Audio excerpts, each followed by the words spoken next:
Special মানুষটার জন্য আজ অনেক বড় করে জন্মদিন সেলিব্রেশন করলাম। সকালে ঘুম থেকে উঠে ভোর ভোর ঘরের সমস্ত কাজ সেরে নিয়ে মিঠাইকে রেডি করে নিয়ে খাওয়া দাওয়া করে বার হয়ে পড়েছি। শাড়ি পরেছিলাম, শাড়ি পরতে আমি খুব ভালোবাসি।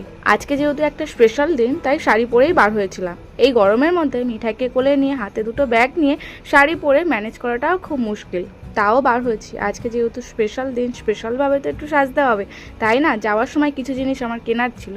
আজ না আমার সেজো মেশোর জন্মদিন, তাই আবদার করে কেকের ওপর লিখেছি বাবা। মেশো মানে তো বাবারই সমান। আগের বছরও সেলিব্রেশন করেছিলাম, তখন আমি আমার সেজো মাসির বাড়িতেই ছিলাম। হাতে ব্যাগ, মিঠাই, কেক আরও কিছু জিনিসপত্র ছিল, তাই মেশোকে বলেছিলাম কিছুটা রাস্তা আমাকে আগিয়ে নিয়ে যাওয়ার জন্য। এসেছিল বাইক নিয়ে, সবাই মিলে একসাথে চলে এলাম মাসির বাড়িতে। মাসিও দুপুরে খাওয়া দাওয়া অনেক কিছু আয়োজন করেছিল। আর জন্মদিনের স্পেশাল সবথেকে খাবার হচ্ছে পায়েস, যেটা আমার মাসি বানিয়ে দিয়েছে মেশোকে। সন্ধে হতেই কেক নিয়ে এসেছিলাম, সেই কেকটা নিয়ে